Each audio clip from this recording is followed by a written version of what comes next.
Hijrah itu adalah pindah dari tempat satu ke tempat yang lain. Nah, sekarang ini menerangkan atau mempelajari masalah peristiwa hijrah ke Habasyah. Mengapa hijrah ke Habasyah? Karena pada waktu itu di Mekah tidak tenang dalam melaksanakan ibadah karena diganggu oleh kafir Quraisy. Nabi Muhammad Shallallahu Alaihi Wasallam mengetahui bahwa Asimah An-Najasyi adalah seorang raja dari negeri Habasyah yang adil dan tidak mau mendolimi seorang pun. Nabi mengerti ada raja yang selalu adil dan bijaksana, tidak mau berbuat dolim kepada siapapun. Maka Nabi Muhammad Shallallahu Alaihi Wasallam memerintahkan kaum muslimin agar hijrah ke Habasyah. Peristiwa hijrah ke Habasyah ini terjadi dalam dua tahapan.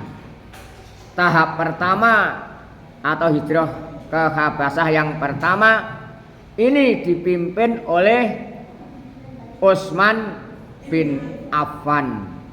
Diikuti 15 orang, yang 10 orang laki-laki, yang 5 orang perempuan.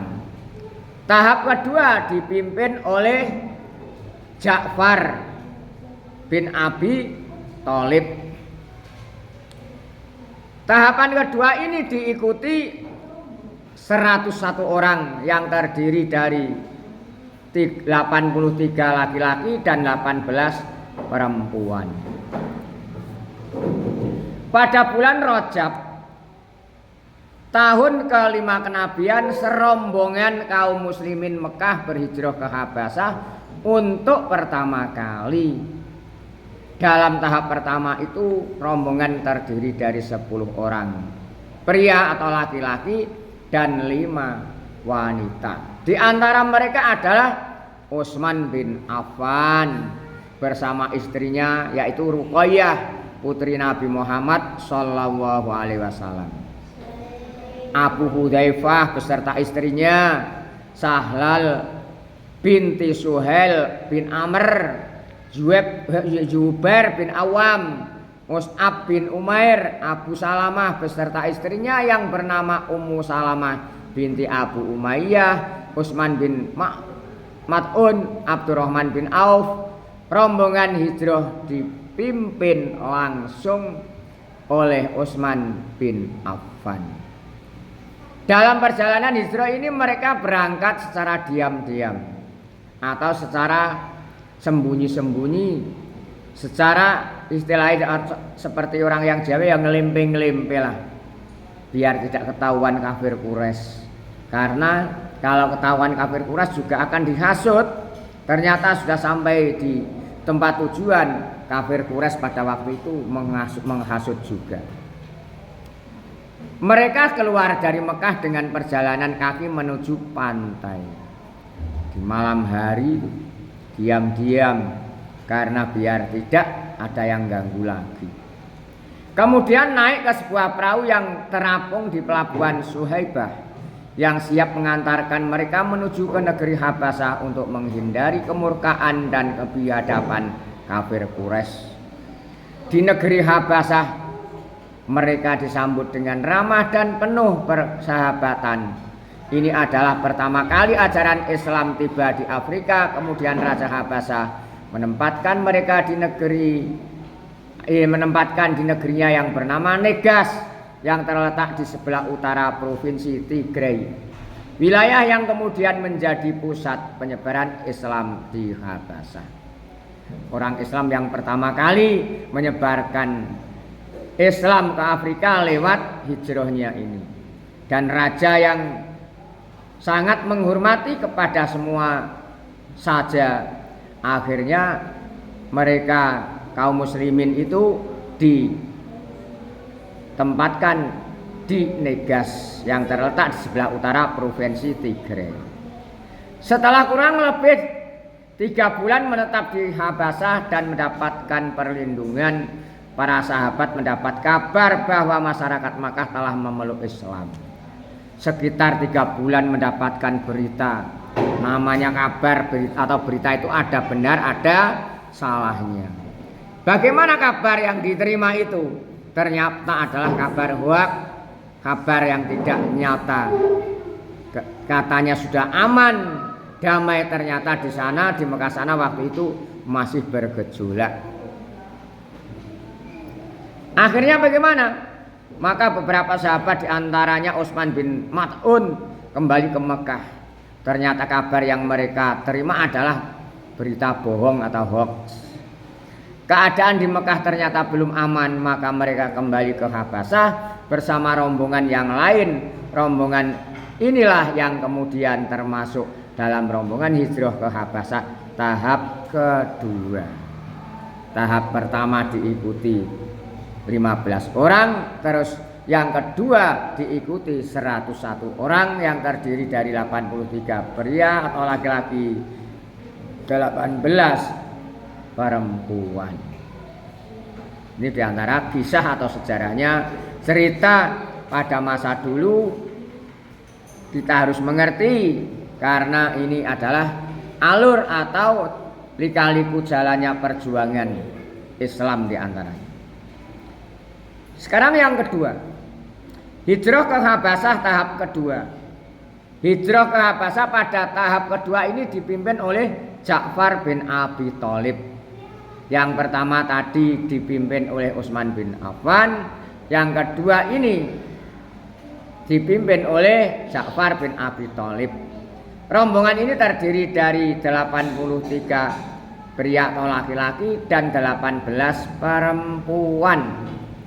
Mengetahui hal itu kafir Quraisy segera mengirimkan utusannya, yaitu Amr bin As dan Imarah bin Walid menghadap Raja Habasyah. Tahap kedua ini karena sudah tercium dengan orang Quraisy, kafir Quraisy, akhirnya pihak Quraisy segera mengirimkan delegasi atau utusan yang bernama Amr bin As dan Imarah bin Walid menghadap Raja Habasyah. Keduanya itu bagaimana? Meminta agar Raja Najasyi mengusir umat Islam dari Habasyah. Apa yang terjadi kemudian? Bagaimana sikap Raja Najasyi mendapatkan wadulan atau hasutan dari kafir Quraisy yang merupakan mendapat delegasi atau utusannya Amr bin As dan Imarah bin Walid?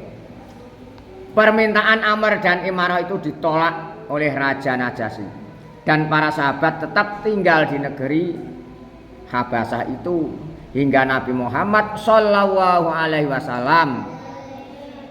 Sebagian dari mereka memutuskan untuk menetap di Habasyah untuk mengembangkan agama Islam di sana. Setelah itu banyak penduduk Habasyah yang memutuskan untuk memeluk agama Islam. Dari masalah hijrah ini ada yang tidak pulang ke kampung halamannya atau negeri awalnya, ada yang menetap di Habasyah yaitu berjuang di sana, bahkan keluarga termasuk anak-anaknya, terus akhirnya ada yang memberlangsungkan hidup di sana dan seterusnya, menjadi penyebar agama Islam di Habasyah. Ini termasuk diantaranya perjuangan orang-orang Islam waktu dulu. Sekarang juga demikian, banyak lewat perjuangan, lewat pendidikan, lewat dan sebagainya. Nah, ini termasuk juga ada dalam ayat Al-Quran surat An-Nahl 41. Walladzina hajaru fillahi min ba'di ma dzulimun lanubawwi annahum fid dunya hasanah wala ajrul akhirati akbaru law kanu ya'lamun. Dan orang yang berhijrah karena Allah setelah mereka dizalimi, pasti kami akan memberikan tempat yang baik kepada mereka di dunia, dan pahala di akhirat pasti lebih besar sekiranya mereka mengetahui. Al-Quran surat An-Nahl 41. Semoga kita semua mendapatkan ilmu yang bermanfaat, barokah, mendapatkan ridho dari guru dan Allah Subhanahu wa taala. Allahumma amin ya rabbal alamin.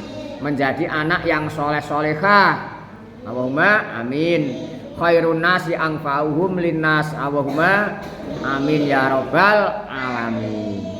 Walaupun kita ilmunya sedikit kelihatannya, kalau manfaat barokah mendapatkan ridho guru dan Allah nanti akan mengembang dengan sendirinya. Kalau yang bisa ya ilmunya banyak, tinggi, setinggi langit, yang manfaat barokah mendapatkan ridho guru dan Allah. Itu harapan kita semua. Biar apa? Biar kita menjadi anak yang soleh-solehah. Karena dambaan orang tua kalian ini adalah menjadi anak yang soleh-solehah. Khairun nas anfa'uhum linnas. Makanya kalian harus selalu mengikuti arahan-arahan bapak ibu guru, biar ilmunya manfaat barokah. Amin. Insya Allah akan manfaat barokah baik dunia maupun akhirat. Kita harus berusaha. Itu harapan orang tua kalian demikian. Karena merupakan modal yang terbesar adalah termasuk anak soleh-solehah. Apa soleh-solehah itu, Pak? Soleh-solehah yang patuh, yang taat kepada ajaran-ajaran agama, yang patuh taat kepada Allah dan Rasulnya, dan patuh ajaran-ajarannya. Itu adalah diantaranya ciri-ciri orang anak yang soleh-solehah.